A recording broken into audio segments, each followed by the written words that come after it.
Trump को threat है, इससे कोई डिनाई नहीं करता है। वक्त वक्त पर आ रही रिपोर्ट्स भी इशारा करती हैं और ट्रंप पर हो रहे हमले या उनके इवेंट्स में ट्रेसपासिंग जो होती है वो इसी ओर इशारा करती है। प्रोफेसर अंशु जोशी, क्या एक थ्योरी ये भी हो सकती है कि भाई ठीक है, इस मामले की बात नहीं कर रही हूं मैं, ट्रंप पर हो रहे बार बार हमले और उनके टारगेट पर होने की रिपोर्ट्स के रेफरेंस में कह रही हूं कि कोई चाहता ही नहीं है कि भाई पीस टॉक हो, उसे डिरेल कर दिया जाए। ट्रंप पर अगर जरा हमला भी हो जाए, व्हाइट हाउस में कुछ भी गड़बड़ी हो जाए, तो भाई सबसे पहला नेचुरल शक जो है वो ईरान पर जाएगा, टॉक्स डिरेल होंगी। तो कुछ लोग ऐसे भी हैं जो चाहते हैं कि लंबा खिंचे। बिल्कुल पीनाज, ये आपने बहुत सही बिंदु इस चर्चा में जोड़ा और इसी बिंदु को ध्यान में रखते हुए मैं कह रही थी कि मुझे नहीं लगता कि इस अटैक के पीछे ईरान का या आईआरजीसी का इन पर्टिकुलर कोई हाथ होगा। क्योंकि एक तरफ आप देखो ना, आज लगातार खबरें आ रही है, मार्को रूबियो का स्टेटमेंट आया है कि युद्धबंदी को लेकर के टॉक्स जो हैं वो बिल्कुल सघनता से जारी हैं और कोई अच्छी खबर आ सकती है। और ऐसे में ईरान क्यों ऐसा चाहेगा कि ये तमाम चीजें जो है वो डीरेल्ड हो। दूसरी ओर हमने यूएस की कांग्रेस में भी पिछले दिनों इस बात को पारित होते हुए देखा कि वहां रिपब्लिकन्स ने डेमोक्रेट्स का साथ दिया कि अब इस युद्ध को जारी नहीं रखना चाहिए। तो ऐसे में जो ये अटैक्स ट्रंप के ऊपर हो रहे हैं, इसको लेकर के एक बड़ा प्रश्न चिन्ह उठता है। फिर कहूंगी कोई व्यक्ति, कोई संगठन, विशेषकर कोई आतंकवादी संगठन या कोई राज्य राष्ट्र इसके पीछे है क्या? या एक कॉन्स्पिरेसी थ्योरी ये भी बनती है कि लगातार अपने इंटरनल टर्फ्स पे और एक्सटर्नल टर्व्स पर ट्रंप जिस तरह से विफल रहे हैं, जिस तरह से लगातार अपनी लोकप्रियता खो रहे हैं और जिस तरह से अमेरिकन राष्ट्रपति की चाक चौबंद वाली सुरक्षा प्रणाली रहती है, उसके बावजूद इस तरह से एक बिल्कुल लेमैन की तरह लड़के जो हैं हर बार गन लेकर के घुस जाते हैं, 2-2, 3-3 सुरक्षा घेरों को काट कर या उनको बाईपास करके। तो बहुत जिम्मेदारी के साथ आपके शो पर यह बात कर रही हूं। मैंने कुछ इस प्रकार की कॉन्स्पिरेसी थ्योरीज भी पढ़ी कि क्या ऐसा तो नहीं कि ट्रंप स्वयं इस तरह के हमले जो हैं वो ऑर्गेनाइज करवा रहे, क्योंकि हम ट्रंप को का एक नेता के रूप में स्वभाव बखूबी जानते हैं कि किस प्रकार का उनका स्वभाव है। बहुत तेजी से उनकी लोकप्रियता गिर रही है उनके अपने देश में और वैश्विक स्तर पर। और फिर यहां गन लॉबी को भी मैं लेकर के आऊंगी कि जिस तरह से अमेरिका में हम देखते हैं कि हर 100 लोगों पर 120 गन्स हैं।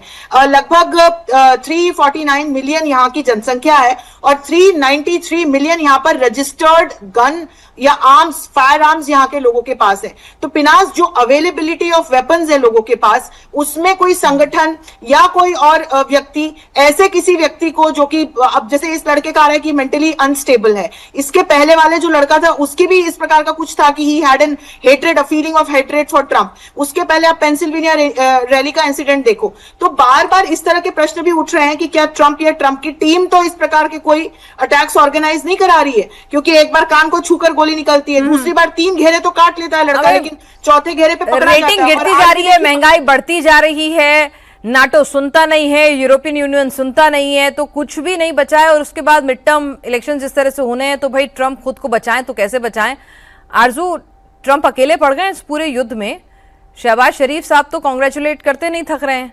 तो मतलब अगर पाकिस्तान को छोड़ दिया जाए और इक्का दुक्का शायद कोई और मुल्क जोड़ लें, तो इस टाइम ट्रंप के साथ कोई खड़ा नहीं है इस युद्ध में। देखिए, हमारी भी मजबूरी है कि हम खड़े हैं और वो तो हम हर प्रेसिडेंट के साथ, अमेरिकन प्रेसिडेंट के साथ खड़े होते हैं। हालांकि हमने ईरान को भी कहा था कि हम ईरान के साथ भी खड़े हैं, तो ईरान ने कहा था आप थक गए होंगे, बैठ जाइए। तो हमारे यहाँ तो ये बात भी की जाती है। लेकिन ऑब्वियसली ट्रंप के साथ हैं पाकिस्तान और उन्हीं की कही बात की वजह से ही ईरान बार बार विजिट्स भी हो रहे हैं। और जैसे भी आप कह रही थी कि परिंदा भी पर नहीं मार सकता व्हाइट हाउस में, तो ये वो मुझे फिल्म शोले का ही डायलॉग याद आ रहा था कि परिंदा पर नहीं मार सकता। कुछ उसी किस्म की सिक्योरिटी इस वक्त ट्रंप की भी दिखाई दे रही है। लेकिन जैसे पहले पैनलिस्ट बात कर रही थी, बिल्कुल मैं भी उनसे एग्री करूंगी कि ऐसा लगता है कि कहीं ना कहीं ट्रंप खुद भी इस तरह के अटैक्स में इन्वॉल्व हैं और वो चाहते हैं कि थोड़ी उनकी जो पॉपुलैरिटी बहुत कम हो गई है वो थोड़ी बढ़ जाए। इसलिए भी शायद इस किस्म के अटैक्स जो हैं वो चल रहे हैं। वरना ऐसा कैसे कि 4 दफा हो गए अटैक और हर बार वो बच भी जाते हैं और कोई खास नुकसान भी नहीं होता, तो इतना कैसे कोई अनाड़ी हो सकता है कि जो ट्रंप को मारने आए? और अगर ईरान भेजे तो ईरान, तो मुझे लगता है अगर ईरान ने भेजा होता तो फर्स्ट टाइम में ही ना बचे होते। लेकिन ऐसा नहीं है। मगर एक बार फिर पीस टॉक की बात की जा रही है। एक बार फिर पाकिस्तान के प्राइम मिनिस्टर ने कहा पाकिस्तान फिर होस्ट करेगा, पीस टॉक होगी। लेकिन वो क्या सक्सेसफुल होगी, और अगर एग्रीमेंट साइन हो भी गया तो वो कितने अरसे चलने वाला है। तो ये तमाम चीजें जाहिर है कि ट्रम्प को परेशान कर रही हैं, और खासतौर पे ये कि उनकी पॉपुलैरिटी बुरी तरीके से डैमेज हुई है, शायद उसको भी वो रिस्टोर करना चाहते हैं या उसको भी वो कुछ बेहतर करना चाहते हैं। बाकी हमारे लोग तो आपको पता है कि अमेरिका के कहने से ही ईरान बार बार उनके विजिट्स हो रहे हैं। लेकिन आरजू, आपके देश में बड़े अच्छा हिसाब किताब है, क्या गजब का कोऑर्डिनेशन है कि दुनिया को खबर पता चले ना चले, ट्रम्प को तारीफ करना, ट्रम्प को कांग्रेचुलेट करना, वजह हो या ना हो, पर ट्रम्प को बधाइयां देने में आप लोग सबसे आगे रहते हैं। दूसरा, आपके प्राइम मिनिस्टर जो हैं खुद रिप्रेजेंट नहीं करते बातचीत में। जब दूसरे मुल्कों के राष्ट्रीय अध्यक्ष आए होते हैं तो कहते हैं कि हमारा रिप्रेजेंटेशन कर रहे थे फील्ड मार्शल मुनीर साहब, उनका भी शुक्रिया अदा करते हैं। गजब देश चल रहा है। मतलब देखिए, यही पॉलिसीज हैं पाकिस्तान की जिसकी वजह से यहाँ पर लोग नाराज भी रहते हैं और यहाँ पर पाकिस्तान को नुकसान भी हो रहा है। लेकिन अनफॉर्चुनेटली लोग अपनी पर्सनल गेन हासिल कर रहे हैं, पर्सनल उनको अगर कोई बेनिफिट होता है तो उसके ऊपर काम कर रहे हैं, ना कि देश का सोचें या कंट्री का सोचें। ये चीज यहाँ पर बहुत अरसे से नहीं है, और अमेरिका ने हमेशा ही मिलिट्री एस्टेब्लिशमेंट को सपोर्ट किया है और इस वक्त भी वो वही करते दिखाई दे रहे हैं। हाँ, मतलब वो कांग्रेचुलेट कर रहे हैं, ट्रम्प साहब को कह रहे हैं कि भाई सबके, मतलब यूएई के, सऊदी के सबके लीडर्स थे, उनसे मुलाकात की, जॉर्डन, सब पूरा लिख रहे हैं, सऊदी अरेबिया, कतर, तुर्की, इजिप्ट, यूएई, जॉर्डन। लेकिन पाकिस्तान का रिप्रेजेंटेशन कौन कर रहा था? Field marshal Asim Munir. Lunch करने कौन जाता है? Field marshal Asim Munir. मतलब शहबाज शरीफ की सिर्फ इतनी ही हिम्मत है कि वो ट्वीट खेल सकें, बधाइयां दे सकें और मुनीर साहब का शुक्रिया अदा कर सकें। आप क्या चाह रही हो? बेचारे ट्वीट भी ना करें, अब मतलब प्राइम मिनिस्टर बनाए कुछ तो करें, यहाँ पे ट्वीट ही कर दें, वो कर देते हैं। या फिर हमारे डिफेंस मिनिस्टर, उनको भी ट्वीट करने के लिए रखा हुआ है, वो बेचारे तो डिफेंस की मीटिंग में भी दिखाई नहीं देते। हम लोग तो बड़ा ढूंढते हैं कि अगर कहीं डिफेंस मीटिंग हो रही है तो उसमें डिफेंस मिनिस्टर का भी होना चाहिए, लेकिन वो नहीं होते। तो ये लोग सिर्फ ट्वीट्स ही करते हैं, तो करने दीजिए, अब क्या इतना भी ना करें, सैलरी तो ले ही रहे ना। आरजू, आपकी विवाह की शानदार रहती है।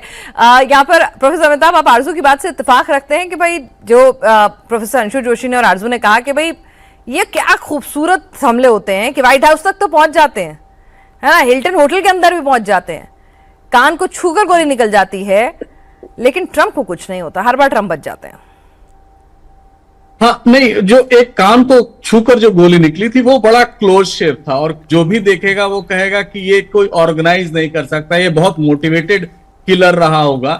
लेकिन वहीं पर सुरक्षा एजेंसियों की भी जांच की जानी चाहिए, क्योंकि ऐसा ब्लंडर्स क्यों हो रहे हैं और उसी विसिनिटी में हो रहे हैं। और ये तो चलिए राष्ट्रपति ट्रंप हैं, इनके जो कांग्रेस में घुस गए थे वो 150-200 लोग बंदूकें लेके, हथियार लेके, वो कैसे पॉसिबल होता है? तो कहीं ना कहीं अमेरिकन डेमोक्रेसी में या अमेरिकन सिस्टम में कहीं ना कुछ तो लूपहोल है। और प्रोफेसर जोशी बता भी रही थी कितने गन्स हैं इनके पास। आपको विश्वास नहीं होगा कि हर घर में गन होता है, और वो गन कल्चर ऐसा नहीं है कि वो सिर्फ मारने के लिए, वो शौक से भी लेके चलते हैं। तो जिस तरह से अवेलेबिलिटी ऑफ वेपन्स है, जिस तरह का लॉ एंड ऑर्डर है, और जिस तरह के पैशनेट लोग हैं, उनके लिए बड़ा इजी है कहीं पर किसी का सामने बंदूक लेके चले आना और उसको चला देना।